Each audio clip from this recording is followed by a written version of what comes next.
বিসমিল্লাহির রহমানির রহিম।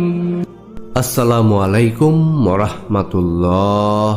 প্রিয় ভাই ও বোনেরা, চোখ বন্ধ করে একবার ভাবো, রাতের গভীরে তুমি একা হাত তুলে কাঁদছ আর বলছো, হে আল্লাহ, আর পারছি না, এই কষ্ট আর সহ হয় না। দুনিয়া থেকে সবাই দূরে সরে গেছে, কিন্তু জানো কি, ঠিক এই মুহূর্তে আকাশের ওপারে এক দয়াময় সত্তা তোমাকে দেখছেন। তিনি জানেন তুমি কতটা কেঁদেছ, তিনি শুনেছেন তোমার প্রতিটি নিঃশ্বাসের আর্তনাদ। আর যখন আল্লাহ কারো কান্না শুনে তার রহমতের দরজা খুলে দেন, তখন জীবন বদলে যায়। প্রিয় দর্শক, আজকের ভিডিও তোমার জন্য আল্লাহর পক্ষ থেকে একটি বার্তা। কারণ আজ আমি তোমাকে বলবো, যখন আল্লাহ তোমার সব দুঃখ কষ্ট দূর করে সুদিন ফিরিয়ে আনতে চান, তখন তোমার জীবনে 7টি বিশেষ লক্ষণ দেখা দিতে শুরু করে। কিন্তু সাবধান, এই লক্ষণগুলো চাইলেই আসবে না। জানতে চাও তুমি কি সেই সৌভাগ্যবান যার জীবনে আল্লাহ সুদিন ফিরিয়ে দিতে চলেছেন? তাহলে এক মুহূর্ত স্কিপ করো না, কারণ তোমার জীবনের সবচেয়ে গুরুত্বপূর্ণ বার্তা অপেক্ষা করছে তোমার জন্য।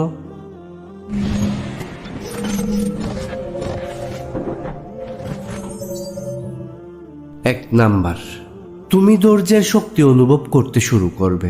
প্রিয় ভাই ও বোনেরা, কখনো এমন অনুভব করেছ জীবনে এমন কঠিন সময় এসেছে যেখানে আগে হলে তুমি ভেঙে পড়তে, কান্না করতে, অভিযোগ করতে, হতাশ হয়ে পড়তে, কিন্তু এখন তুমি চুপচাপ।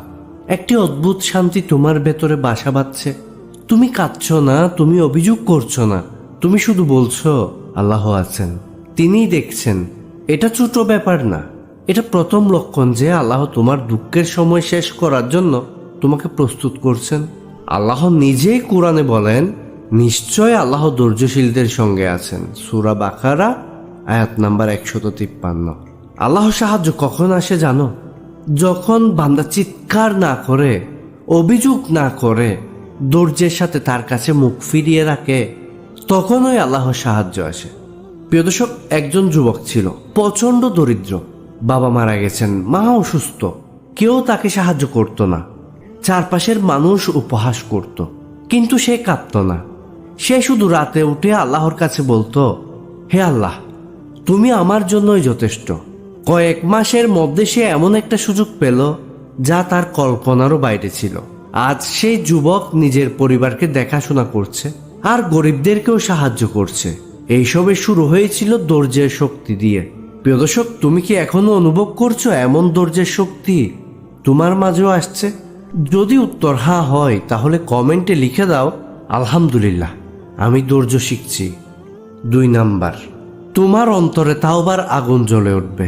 প্রিয় দর্শক, তুমি যখন হঠাৎ করে তোমার পুরনো ভুলগুলো মনে করতে শুরু করো, যখন গুনাহের স্মৃতি তোমাকে অস্থির করে তোলে, যখন নামাজে দাঁড়িয়ে কোরআনের আয়াত শুনে নিজের অজান্তে চোখ থেকে অশ্রু গড়িয়ে পড়ে, তখন তুমি বুঝবে আল্লাহ তোমার হৃদয়কে নরম করে দিয়েছেন। এটা সাধারণ কান্না না, এটা আল্লাহর পক্ষ থেকে এক মহান রহমতের নিদর্শন। আল্লাহ সুবহানাহু ওয়া তাআলা কুরআনুল কারীমে বলেন, হে আমার বান্দারা, যারা নিজেদের প্রতি জুলুম করেছ, তোমরা আল্লাহর রহমত থেকে নিরাশ হইও না। নিশ্চয় আল্লাহ সমস্ত গুনাহ মাফ করে দেন। সূরা জুমার আয়াত নাম্বার 53। প্রিয় দর্শক, এক মা তার ছেলেকে বারবার ভুল পথে যেতে দেখে বারবার সাবধান করে, কান্নাকাটি করে।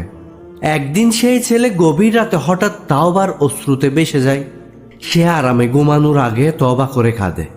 ঠিক তখনই তার জীবনের বদল শুরু হয়।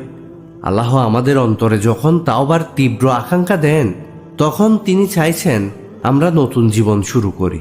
প্রিয় দর্শক, তুমি কি কখনো এমন অনুভব করেছ কোনো এক গভীর রাতে অকারণে কান্না চলে এসেছে? যদি কখনো এমন অনুভব করে থাকো, এখনই কমেন্টে লিখো, আমি তওবার আগুন অনুভব করছি। 3 নাম্বার, তোমার নামাজে অন্যরকম শান্তি আসতে শুরু করবে। প্রিয় ভাই ও বোনেরা, কখনো কি এমন হয়েছে তুমি নামাজে দাঁড়িয়েছো আর হঠাৎ করে মনে হলো এই সিজদা থেকে উঠতে চাইছো না? তুমি আল্লাহর সামনে মাথা রেখে কাঁদছো, নিজের অজান্তেই সময় যেন থমকে গেছে। এটাই সেই লক্ষণ আল্লাহ তোমার সব কষ্ট দূর করে তোমার জীবনে সুদিন ফিরিয়ে আনার জন্য তোমাকে তার সবচেয়ে প্রিয় অবস্থায় নিয়ে যাচ্ছেন। আল্লাহ বলেন কোরআনে, নিশ্চয় নামাজ অশ্লীলতা ও মন্দ কাজ থেকে বিরত রাখে। সূরা আনকাবুত আয়াত নাম্বার 45। প্রিয় দর্শক, যখন নামাজ তোমার জীবনের মূল শান্তির জায়গা হয়ে দাঁড়ায়, বুঝে নিও আল্লাহ তোমাকে তার স্নেহের চাদরে ঢেকে ফেলেছেন। এক বগ্ন হৃদয়ের মেয়ে ছিল, সংসারে হাজারো কষ্ট, প্রেমের প্রতারণা, সমাজের অবহেলা। একদিন সে ঠিক করলো আর কারো কাছে নয়, শুধুমাত্র আল্লাহর কাছে যাব। সে নিয়মিত নামাজ শুরু করলো। প্রথমে কঠিন লাগতো, কিন্তু দিন গড়াতে গড়াতে নামাজের শান্তি পেতে লাগলো। আজ সে মেয়ে হাসে না, তার চোখের ভাষায় বলে, আমার আল্লাহ আমার সাথে আছেন। প্রিয় দর্শক, ভেবে দেখো, হয়তো আজ তোমার একটা নামাজই তোমার পুরো জীবন বদলে দিতে চলেছে।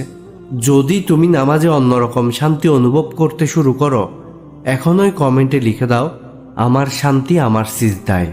4 নাম্বার, তোমার জীবনে অপ্রত্যাশিত সাহায্য আসতে শুরু করবে। প্রিয় দর্শক, কখনো এমন হয়েছে তুমি একেবারে হার মেনে বসেছিলে, তোমার হাতে ছিল না কোনো উপায়, কোনো সমাধান। ঠিক তখনই হঠাৎ করে এমন একটা দরজা খুলে গেল যা তুমি চিন্তাও করনি। এটা কোনো কাকতালীয় ঘটনা না, এটা আল্লাহর কুদরত। আল্লাহ কোরআনে ঘোষণা দেন, যে আল্লাহকে ভয় করে আল্লাহ তার জন্য এমন ব্যবস্থা করে দেন যা সে কল্পনাও করতে পারে না। সূরা তালাক আয়াত নাম্বার 2 ও 3। যখন আল্লাহ তোমার জন্য ভালো দিন ফিরিয়ে আনতে চান, তখন তিনি তোমার জন্য অদেখা সাহায্যের দরজা খুলে দেন। প্রিয় একজন ভাই ছিল, চাকরির জন্য বছরের পর বছর চেষ্টা করেছে, কোথাও ডাক পায়নি। যখন মনে মনে আল্লাহর উপর ভরসা রেখে সবকিছু ছেড়ে দিল, হঠাৎ করে তার জন্য এমন একটি সম্মানজনক চাকরির অফার এলো যা তার যোগ্যতার চেয়েও বড়। প্রিয় দর্শক, এখানে একটা কথা উল্লেখ করতে চাই, হয়তো এখানে ভাবতেছেন সবকিছু ছেড়ে দেওয়া মানে চেষ্টা করা নয়। আপনি আল্লাহর উপর ভরসা রেখেই চেষ্টা করতে হবে, এই কথাটাই বোঝানো হয়েছে। হয়তো তোমার জন্য কোনো দরজা আজ খুলতে চলেছে, তুমি শুধু ধৈর্য ধরো। প্রিয় দর্শক, কখনো কি তোমার জীবনে এমন অপ্রত্যাশিত সাহায্য এসেছে? যদি এসে থাকে, এখনই কমেন্টে লিখো, আল্লাহর কুদরতের সাক্ষী আমি। 5 নাম্বার, পাপের প্রতি তোমার ঘৃণা জন্ম নিতে শুরু করবে। প্রিয় ভাই ও বোনেরা, একসময় যেসব গুনাহ করতাম মনে হতো কিছুই না, স্বাভাবিক, কিন্তু আজ মনে হয় এগুলোই আমার জ্বালিয়ে পুড়িয়ে দিচ্ছে। যখন তুমি হারাম কাজের কথা মনে করো, তোমার অন্তর কেঁপে ওঠে। যখন তুমি নিজেকে দোষী মনে করো, তোমার কাঁদতে ইচ্ছা করে। তখন বুঝবে আল্লাহ তোমাকে শুদ্ধ করে নতুন জীবনের পথে ডেকে নিচ্ছেন। আল্লাহ কোরআনে বলেন, যারা গুনাহ করে তারপর তওবা করে এবং যারা নিজেদেরকে শুধরে নেয়, নিশ্চয় আল্লাহ তাদের তওবা কবুল করেন। সূরা মায়েদা আয়াত নাম্বার 39। প্রিয় দর্শক, এটা কোনো সাধারণ অনুশোচনা না, এটা আল্লাহর পক্ষ থেকে এক বিশেষ রহমত। পাপের প্রতি ঘৃণা জাগিয়ে তোলা হচ্ছে তোমার অন্তরে। এক যুবক ছিল, বন্ধুদের সাথে রাতে হারাম কাজে ডুবে যেত। একদিন হঠাৎ করে তার ভেতরে অদ্ভুত এক অপরাধবোধ জেগে উঠল। সে কান্নাকাটি করে তওবা করল। আজ সে নিজেই অন্যদের দাওয়াত দেয়, হারাম থেকে বাঁচো, আল্লাহর পথে এসো। প্রিয় দর্শক, ভেবে দেখো, হয়তো আজ তুমি যা অনুভব করছো সেটাই তোমার সুদিনের শুরুর সিগন্যাল। যদি কখনো গুনাহ করতে গিয়ে নিজের অন্তর কেঁপে উঠেছে, এখনই কমেন্টে লিখো, হে আল্লাহ আমাকে পবিত্র রাখুন। 6 নাম্বার, তুমি অল্পতেই সন্তুষ্টি হতে শিখবে। প্রিয় দর্শক, পৃথিবী তোমাকে হাজারো লোক দেখাবে, নতুন গাড়ি, বড় বাড়ি, মোটা ব্যাংক ব্যালেন্স, কিন্তু তুমি হঠাৎ অনুভব করতে শুরু করলে, আমার কাছে যা আছে আলহামদুলিল্লাহ, সেটাই যথেষ্ট। যখন তুমি অল্প খাবার, অল্প কাপড়, অল্প সুযোগে খুশি হয়ে যাও, বুঝে নিও আল্লাহ তোমার অন্তরে প্রকৃত সুখের চাবিকাঠি দিয়ে দিয়েছেন। রাসূল সাল্লাল্লাহু আলাইহি ওয়াসাল্লাম বলেছেন, সফল সেই ব্যক্তি যাকে ইসলাম দান করা হয়েছে, তার জীবিকা যথেষ্ট করা হয়েছে এবং আল্লাহ তাকে যা দিয়েছেন সে তাতেই সন্তুষ্ট। সুবহানাল্লাহ। সহিহ মুসলিম হাদিস নাম্বার 1054। প্রিয় দর্শক, গ্রামের এক গরিব মানুষ ছিল, তার ঘরে বিছানা পর্যন্ত ছিল না, মাটিতে ঘুমাতো। প্রতিদিন নামাজের পর শুধু বলতো, আলহামদুলিল্লাহ, আজকেও খেতে পেরেছি। আশ্চর্যজনকভাবে তার পরিবার ছিল অদ্ভুত শান্তি, হাসি এবং সুখ। অনেক ধনী মানুষও আছে এই শান্তি খুঁজে পায় না, টাকা আছে, বাড়ি আছে, গাড়ি আছে, কিন্তু তাদের সুখ নেই, রাতে ঘুম নেই। প্রিয় দর্শক, ভেবে দেখো, হয়তো আজ তোমার অল্প কিছু অর্জনই তোমাকে পৃথিবীর সবচেয়ে ধনী বানিয়ে দিয়েছে অন্তরের দিক থেকে। যদি তুমি আজ নিজেকে যা কিছু আছে তাতেই সন্তুষ্ট মনে করো, এখনই কমেন্টে লিখো আলহামদুলিল্লাহ, আমি সুখী। আমাদের অভাব অনটন যায় না কেন জানেন? দেখি কমেন্টে বলেন তো, কেন যায় না? 7 নাম্বার, আল্লাহ তোমাকে এমন কিছু লোকের সাথে মিলিয়ে দেন যারা তোমাকে আল্লাহর দিকে টেনে নেয়। প্রিয় ভাই ও বোনেরা, ভেবে দেখো আগে তোমার আশেপাশে কেমন ছিল? বন্ধুরা শুধু দুনিয়ার কথা বলতো, হারাম কাজে টেনে নিত, তোমাকে আল্লাহর থেকে দূরে সরিয়ে রাখতো। কিন্তু এখন আজ তোমার পাশে এমন কিছু মানুষ আছে যারা তোমাকে নামাজের জন্য ডাকে, যারা কাঁদতে কাঁদতে তোমাকে তওবার কথা মনে করিয়ে দেয়, যারা বলে আল্লাহর পথে ফিরে এসো ভাই, ফিরে এসো বোন। রাসূল সাল্লাল্লাহু আলাইহি ওয়াসাল্লাম বলেন, মানুষ তার বন্ধুর দিনের উপর থাকে। কাজেই তোমাদের প্রত্যেকের উচিত কেমন বন্ধু বানাচ্ছ তা দেখা। তিরমিজি, হাদিস নাম্বার 2378। প্রিয় দর্শক, যখন আল্লাহ চান তোমার জন্য সুদিন ফিরিয়ে আনতে, তিনি তোমার চারপাশ থেকে খারাপ মানুষ সরিয়ে দেন, ভালো মানুষের সাথে তোমাকে জুড়ে দেন, যেন তুমি হারিয়ে না যাও, যেন তুমি আল্লাহর পথে অটল থাকো। এক যুবক ছিল, মন্দ পথে চলতো, রাতভর খারাপ সঙ্গ ছিল। একদিন এক দায়ী ইসলামের প্রচারক তার সাথে কথা বললেন। সে দিনই তার ভেতরে আলো জ্বলে উঠল, সুবহানাল্লাহ।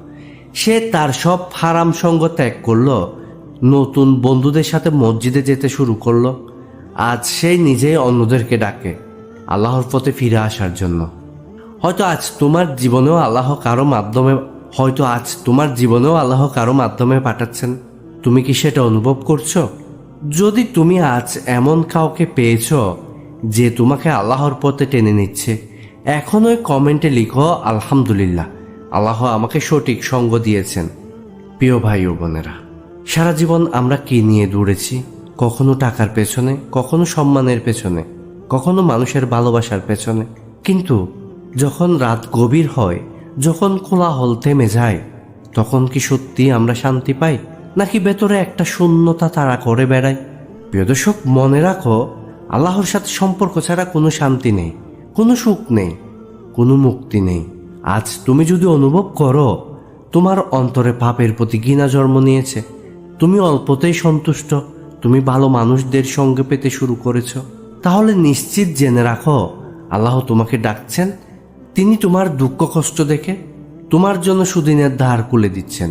কোরআনুল কারিমে আল্লাহ সুবহানাহু ওয়া তাআলা বলেন, নিশ্চয় কষ্টের সাথে রয়েছে স্বস্তি, নিশ্চয় কষ্টের সাথে আছে স্বস্তি। সূরা ইনশিরাহ আয়াত নাম্বার 5 ও 6। দেখো ভাই ও বোনেরা, তুমি আজ কোথায় দাঁড়িয়ে আছো? আল্লাহ তোমাকে ডাকছেন, তুমি কি সাড়া দিবে? আজই সিদ্ধান্ত নাও, আজকেই ফিরে আসো আল্লাহর দিকে। আজকেই চোখের জল ফেলে আল্লাহকে বলো, হে আল্লাহ, আমাকে ক্ষমা করুন, আমার সব কষ্ট দূর করুন, আমাকে আপনার প্রিয় বান্দাদের মধ্যে অন্তর্ভুক্ত করুন। বন্ধুরা, ভিডিওর নিচে কমেন্টে এখনই লিখে ফেলো, হে আল্লাহ, আমি আপনারই হতে চাই, আমাকে নিজের পথে ফিরিয়ে দিন। আর যদি মনে হয় তুমি এমন কাউকে চেনো যে এখনো দুঃখে কষ্টের মধ্যে হারিয়ে আছে, তাহলে এই ভিডিওটা তার সাথে শেয়ার করো। হতে পারে তোমার একটি শেয়ারই হবে তার জীবনের মোড় ঘুরিয়ে দেওয়ার কারণ। আর কিয়ামতের দিন আল্লাহ তোমাকে এই খ্যাতমতের জন্য বিশেষ পুরস্কার দিবেন ইনশাআল্লাহ।